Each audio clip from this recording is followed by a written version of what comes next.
sur le 2.5, pour être sûr que tout est bien compris. Il est important de bien maîtriser ce point. Sur le 2.5, le suivi pédagogique des élèves passe de façon... Voilà. Le suivi pédagogique, y associer les financeurs, c'est ça qui est important. Comment associer un financeur au suivi pédagogique? Il faut des preuves factuelles. Donc c'est ce qu'il raconte ici, le support numérique, on a les livrets numériques qui vont arriver, qui vont devenir normalement obligatoires selon le rapport d'UMA, peut-être aussi pour préparer les permis avec Candylib, ou le support papier. Donc ce qu'il veut dire que quand on va maintenant faire des cours de code avec moniteur en présentiel, il faut mettre en place des feuilles d'émargement. Ce sont les nouveaux process à mettre en place. Donc vous devez prendre l'habitude de mettre en place les feuilles d'émargement. Je suis dans le critère 2.5. Donc pour la partie théorique, la feuille d'émargement comprend la date, le nom, le prénom de l'élève, signature de l'élève, signature du formateur et les thèmes abordés. Je vous rappelle que vous êtes censé faire le mardi tel thème, donc le PRLU, le jeudi tel thème, et donc dans la semaine, il y a différentes journées où tous les thèmes seront abordés. Donc l'élève sait que s'il vient en semaine, un mardi, il verra les 3-4 thèmes du code de la route, que le jeudi, il verra les autres thèmes, et le samedi, il verra les autres thèmes. Que s'il vient une semaine un mardi, l'autre semaine le jeudi, et l'autre semaine le samedi, de toute façon, il verra tous les thèmes, vu qu'à chaque cours, les thèmes sont prédéfinis. Donc les élèves sont au courant quand ils peuvent travailler tel thème. Il y a les thèmes du code de la route, mais il y a aussi les thèmes de sécurité routière, les grands thèmes de sécurité routière qu'on va aborder dans le 3.1.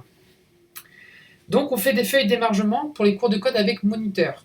Si un élève vient nous demander s'il a le niveau pour passer l'examen du code de la route, on regarde son niveau. Comment on fait pour prouver à un tiers, tiens, le parent ou le financeur, bon, c'est souvent les parents, les financeurs, mon élève, je voudrais qu'il passe mon fils, je voudrais qu'il passe le code. Eh bien regardez, on va regarder ensemble, sont relevés au niveau d'Internet. Donc les relevés FOAD, vous pouvez les sortir sur imprimante, les mettre dans la fiche de suivi lorsque vous informez le parent de la progression de l'élève. Pour la salle de code, si vous avez des boîtiers ou des systèmes qui enregistrent les séries, vous allez garder dans la fiche de l'élève, dans votre logiciel de gestion, quand vous cliquez sur l'élève, vous pouvez montrer qu'il est venu à telle date, telle heure à la salle de code faire des séries. Si vous travaillez à l'ancienne avec des supports papier, comme moi je le fais, eh bien à l'inscription, vous dites bien aux élèves, quand vous êtes là et qu'ils font une série de codes, vous leur remettez leur feuille réponse code, leur feuille pour répondre au code, et vous leur indiquez bien de mettre leur nom, leur prénom et la date, c'est obligatoire, de façon à pouvoir ensuite stocker cette feuille de réponse code dans leur fiche de suivi. Donc vous ne jetez plus les feuilles de réponse code quand ils ont marqué leur réponse sur les feuilles. Vous récupérez les feuilles de réponse de code en papier et vous les mettez dans la fiche de suivi, ce qui pourra permettre de montrer aux financeurs, aux parents ou autres financeurs, représentants légal ou OPCO pour ceux qui font du CPF ou autres. Vous pourrez prouver par la feuille d'émargement qu'ils sont venus au cours de code avec moniteur, aux différentes journées. Vous allez prouver par avoir gardé les feuilles de réponse code qu'ils ont fait des séries à l'auto-école, avec la feuille d'émargement qu'ils sont venus en présentiel, et avec les relevés FOAD ils ont fait du code à la maison. Voilà. Pour tout ce qui est bien sûr, pour tout ce qui est conduite, je vous en avais parlé, la fiche de suivi permet de justement prouver qu'il y a un suivi pédagogique. Je pense que si on veut commencer à se préparer pour le CPF, ceux qui veulent faire le CPF plus tard, commencez à faire signer vos moniteurs les fiches de suivi. Mais c'est pas tout. Donc ce qui nous fait arriver au critère 3.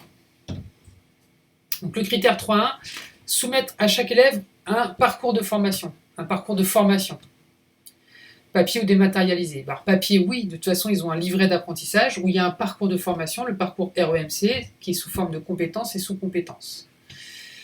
Déjà pour le code, donc pour le code, on a vu que de toute façon, on va pouvoir prouver qu'ils ont fait les cours de code avec moniteur. Sur votre affichage, c'est marqué que le mardi, vous faites le thème PLRE, et vous mettez en dessous que le mardi, vous abordez aussi l'alcool, les stupéfiants et la vitesse, par exemple. Parce qu'il faudra que, en plus des thèmes du code de la route, les thèmes de sécurité routière soient abordés dans vos cours de code collectif, en présentiel.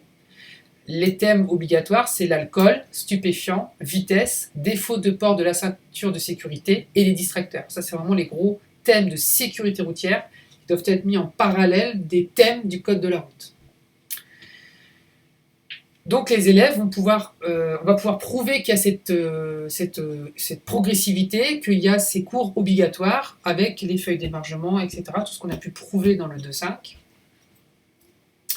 Attention, si vous faites de la moto ou du lourd, bien sûr, adaptez vos cours de code moniteur à la spécificité des engins qui seront conduits après. On passe ensuite à la conduite. Pour la conduite, un apprentissage progressif prenant en compte la variété des parcours. Donc il faut essayer de faire la nuit, le jour. La nuit, c'est possible que dans les heures de conduite l'hiver. Mais est-ce qu'on a été aussi sur la voie rapide, dans un parking, en campagne, en ville? Donc tout cela, il faut le noter. C'est une nouveauté, c'est un nouveau process que vous allez mettre en place dans votre auto-école. Et donc, moi, les moniteurs, c'était un peu difficile, mais ils ont pris le pli.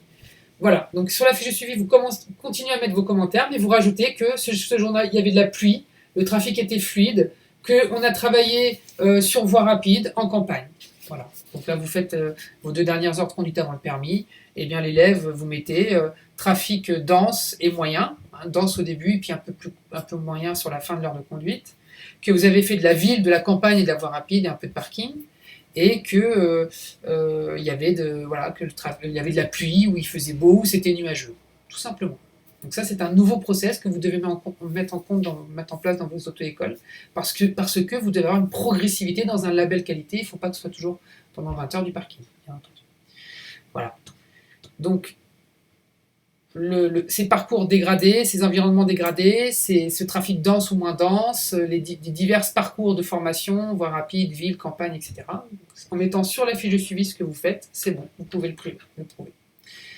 Vérifiez l'existence, le contenu et la progressivité de la formation, l'affichage, en assistant aux cours proposés, en consultant les livrets, fiches de suivi. Donc vous voyez, livret, fiche de suivi pour la progressivité de la variation des parcours. Donc justement, c'est ce que je vous ai dit, c'est ou même sur les simulateurs, qu'est-ce qui a été travaillé avec le simulateur. Avec la fiche de suivi, vous notez qu'ils ont fait, à chaque heure de conduite, vos moniteurs, en plus des commentaires, prennent l'habitude de mettre la date et de mettre sec. Aujourd'hui, il faisait sec, on a fait de la campagne et le trafic était dense, voilà, ou était moyen, ou était nul. Et ben, en mettant juste cette petite habitude-là, vous répondez à ce critère, tout simplement. Donc le critère 3 nous emmène du coup automatiquement sur le critère 3.2, parce que pour l'élève, il faut qu'il voit sa progressivité. Donc lui, il va le voir en conduite qu'il y a une progressivité, il va voir au code qu'on lui parle de tous les thèmes et des thèmes de sécurité routière. Et il faut donc dans le critère 3.2 utiliser systématiquement un livret pour que l'élève ait donc, de toute façon c'est obligatoire dans la profession. Donc avec son livret, il va pouvoir voir sa progressivité. Et oui, en validant les compétences et les sous-compétences, il va pouvoir voir sa progressivité. Vous pouvez aussi l'inviter à noter ici qu'il a fait de la voie rapide, il a fait de la campagne éventuellement, mais en tout cas, voilà, il va pouvoir voir la progressivité dans l'apprentissage. Donc vérifiez qu'il y a bien un livret d'apprentissage ou une version numérique. On parle de version numérique car dans le rapport d'UMA, je vous rappelle qu'on devrait progressivement voir ça disparaître pour laisser place aux livrets numériques qui deviendront normalement obligatoires. Peut-être aussi pour plus tard que l'inspecteur, quand il fera passer les premiers permis, parce que vers mars-avril 2020, la répartition va normalement progressivement disparaître pour laisser place à la réservation des places en ligne via Candilib. Donc sur Candilib, il y aura, comme pour le code, une zone attitrée pour les auto-écoles pour réserver les places d'examen et une autre zone attitrée pour les candidats libres. Candidat libre ou auto-école, lors de l'examen, l'inspecteur sera informé de quel moniteur ou quel parent ou quel tiers a formé l'élève. Est-ce que c'est en libre ou en véhicule, en passant par un établissement à titre onéreux et avec un enseignant de la conduite agréé. Et si c'est un enseignant ou les parents, quel parent a formé son enfant en formation libre ou en formation donc, non onéreuse, ou si c'est dans une auto-école, quel moniteur ou quels sont les moniteurs qui ont formé l'élève. Ça, c'est ce qui arrive normalement avec Candilib. C'est pour ça qu'on parle de la version numérique. Vérifiez que les élèves utilisent bien un livret d'apprentissage dans votre auto-école. Et bien, comment ça va se passer? Si un élève rentre dans l'auto-école, l'auditeur, le jour de l'audit, qui dure à peu près 3-4 heures, une demi-journée, il va demander à l'élève, est-ce que vous avez fait une évaluation avant de faire la conduite? Est-ce que vous faites de la conduite? Oui. Avez-vous fait une évaluation? Oui, tout à fait. Combien d'heures on vous a dit? On m'a dit 25 heures. Est-ce qu'on vous a fait un contrat après cette évaluation? Oui, on m'a fait un contrat. Et le moniteur, je vois dans votre fiche de suivi, vous avez bien un double du contrat. Oui, j'ai un double du contrat. Et donc un contrat fait à 25 est-ce que vous avez un livret d'apprentissage lorsque vous faites des conduites? Oui, j'ai un livret d'apprentissage. Est-ce que le moniteur vous fait remplir les cases? Oui, il me fait remplir les cases en fonction de la progressivité. On interroge l'élève et c'est bon, on est prouvé que, avec un élève qui passait par là, qu'on a bien un livret d'apprentissage. Deuxième chose qui est préconisée, quand vous faites l'audit, normalement vous recevez un message de l'auditeur qui vous invite à conserver, d'avoir des feuilles de fiches de suivi à disposition, bien entendu, et d'avoir les livrets d'apprentissage, si possible, d'une dizaine d'élèves. Donc c'est ça. Donc les livrets sont avec les élèves. Donc vous allez demander, quand vous allez, on va vous dire dans 2-3 semaines il y a un audit, vous allez demander exceptionnellement à vos élèves de leur laisser le livret à l'auto-école, que c'est exceptionnel qu'il y ait un audit, et vous allez comme ça garder une dizaine de livrets. Essayez de varier des livrets conduite accompagnée, des livrets conduite supervisée, des livrets conduite traditionnelle. Et si vous faites de la moto, du A2, du BSR, enfin du AM, etc., n'hésitez pas à garder aussi des livrets des différents types de catégories enseignées. Quand il y a un livret, bien entendu. Catégorie, il n'y a pas de... Voilà. Donc vous devez garder pour l'audit une dizaine de livrets qui seront vérifiés par l'auditeur. Et donc vous devez, de toute façon, c'est prévu dans nos agréments, on doit utiliser un livret, on doit utiliser une fiche de suivi, numérique ou papier, on doit faire un contrat, on doit faire une évaluation initiale. De toute façon, ça ne change pas grand-chose normalement si on est dans les clous. Le critère 3.3. Alors le critère 3.3 peut paraître particulier, mais en fait, pour une auto-école, le critère 3.3 est très simple. Toujours pareil par rapport à l'agrément. Le label est un copier-coller du Datadoc. Donc, ils ont simplifié, et puis voilà, il faut vérifier ce critère qualité. Mais pour une auto-école, ça peut paraître aberrant. Forcément, quand on a une auto-école, on a 25-30 mètres carrés, on a une salle d'accueil, une salle de code, et tout ça, ce sont les moyens. On a un véhicule double commande, parce qu'il faut envoyer la carte grise assurance lors de la demande d'agrément d'un véhicule double commande. Donc forcément, normalement, on en a un. Donc c'est ça. Mais le problème, n'oubliez pas, c'est que ça a été copié-collé au Datadoc. Si on parle du Datadoc à côté, on a le même critère à peu près, disposer des moyens pédagogiques. Le Datadoc, ça s'adresse à tout le monde. Si je suis une entreprise de marketing, que je décide de faire de la formation auprès de monsieur tout le monde pour augmenter mon chiffre d'affaires et faire de la formation, parce que ça rapporte, je vais faire un Datadoc. Et bien quand on va faire le Datadoc, il va falloir que je prouve au Datadoc que j'ai bien une salle dans mon immeuble, que j'ai une salle dédiée à la formation des gens qui vont utiliser leur CPF ou leur compte professionnel continu avec leur patron via les OPCO, ancien OPCA, et qui va passer sous France Compétences. Donc ils vont devoir prouver à Datadoc qu'ils ont bien un paperboard, une salle, des outils pour enseigner aux gens en théorie. Pour nous, c'est très simple. Pour la partie théorique, eh bien, on va montrer qu'on a une salle de code, qu'on a un tableau, qu'on a une box qui lance des séries DVD, ou qu'on a des DVD qu'on met à l'ancienne dans son lecteur DVD. Et donc, il faut montrer qu'on a voilà, ce qu'il faut pour... voilà. Moi, ici, vous voyez, j'ai des DVD. À l'auto-école, regardez, monsieur l'auditeur, j'ai une télé, j'ai un magnétoscope qui balance les DVD, un DVD, voilà, ou une petite box qui met les DVD.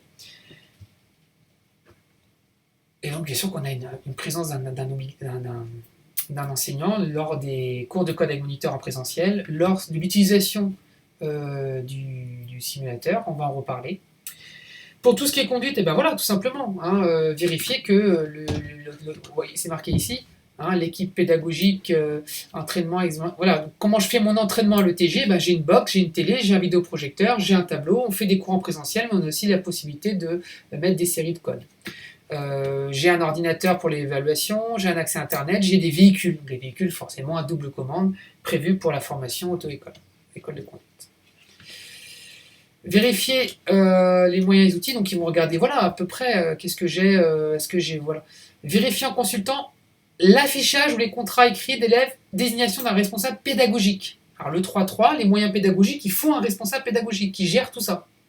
Et donc c'est ce que je vous disais tout à l'heure, pour différents critères, il est important d'avoir votre affiche REMC avec le nom, le prénom du directeur pédagogique, d'avoir aussi, lors de l'établissement du contrat, vous avez une case qui est prévue, selon tous les contrats Rousseau, Rapido, quel que soit que vous faites en papier ou par logiciel de gestion, de toute façon, vous avez la partie à mettre le nom du directeur pédagogique. Voilà, on répond à ce critère-là. Ils verront que vous avez donc des véhicules double commande, que vous avez une salle de code, etc. Donc vous avez les moyens pédagogiques.